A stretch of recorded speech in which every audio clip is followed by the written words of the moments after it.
Écoutons tout de suite une méditation de Carême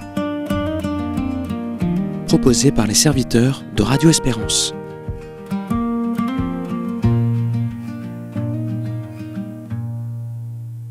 Seigneur, apprends-nous à marcher vers Pâques. Heureux les pauvres de cœur, le royaume des cieux est à eux. Matthieu 5, 3. La pauvreté du cœur peut être mal comprise. On l'associe parfois à un manque, à une faiblesse, à une résignation. Et pourtant, Jésus la place au commencement des béatitudes. Elle est la porte d'entrée du royaume. Qu'est-ce qui encombre aujourd'hui mon cœur et m'empêche de recevoir pleinement Dieu? Les pères de l'Église ont souvent médité cette pauvreté intérieure. Saint Jean Chrysostome expliquait que le pauvre de cœur est celui qui reconnaît qu'il dépend de Dieu pour tout. Il ne s'appuie pas d'abord sur ses forces, ses mérites ou ses sécurités, mais sur la fidélité de Dieu.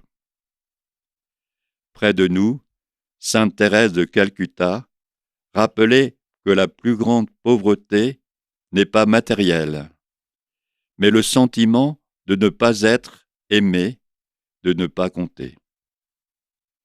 Dans notre temps, le pape François répétait souvent que Dieu ne peut remplir qu'un cœur qui accepte de se vider de l'orgueil et de la suffisance.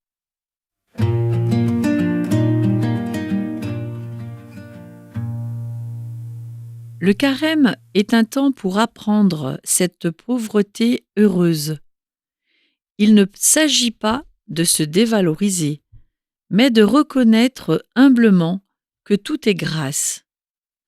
Un cœur pauvre est un cœur ouvert. Il ne retient pas, il accueille. Il ne s'approprie pas Dieu, il se laisse aimer. Peut-être que la conversion aujourd'hui ne consiste pas à faire davantage, mais à lâcher ce qui encombre. Une exigence excessive, un jugement dur sur soi ou sur les autres, une volonté de tout maîtriser. Dieu se donne là où il y a de la place, et la pauvreté du cœur devient alors une vraie richesse. Que ces paroles continuent de nous accompagner aujourd'hui. C'était une méditation de Carême proposée par les serviteurs de Radio Espérance.